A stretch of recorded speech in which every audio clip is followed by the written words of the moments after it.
நமஸ்காரம்.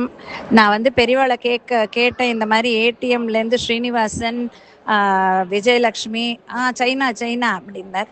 ஆமா, பெரியவா அவ வந்து லலிதா சஹஸ்ரநாமம் ஆரம்பிக்கணும் லேடீஸ்க்கெல்லாம் அப்படின்னு சொல்லி ஆசைப்படுறா. அதை 20 20 ஒரு பேட்சா 20 வைக்கணுங்கிற மாதிரி அவள் ஏதோ பிளான் பண்ணிட்டு இருக்கா பெரியவா. இன்னைக்கு கூகுள் ஃபார்ம்லாம் இன்னைக்கு நல்ல நாளாக இருக்குது, வெளியில் இது பண்ணணும்னு அவள் பிரார்த்தனை பண்ணிக்கிறா. என்னையும் ஒரு டீச்சராக இருக்க சொல்லிட்டு இருக்கா பெரியவா. பெரியவா எப்படி சொல்கிறேன்னு நன்னா நன்னா நல்லபடியாக பண்ணுங்கோ, நன்னா பண்ணுங்கோ அப்படின்னு கண்ணை மூடிட்டு ஆசீர்வாதம் பண்ணிட்டு நான் சொன்னேன், இல்லை இது ஆதித்த ஹிருதயம் அண்ட் அதுக்கப்புறம் இது ஹனுமான் சாலிசா எல்லாம் சொல்கிறேன், அதுவும் சொல்லுங்க, நம்ம மடத்து ஸ்லோகங்களையும் சொல்லி கொடுங்கோ, நன்னா நல்லபடியாக நடக்கட்டும் அப்படின்னார். ரொம்ப சந்தோஷமாக இருந்தது. உங்கள்கிட்ட ஷேர் பண்ணிக்கிறேன்ப்பா. ராம் ராம். அருள் தரும் எங்கள் மகா பெரியவா எம்மை ஆட்கொண்டு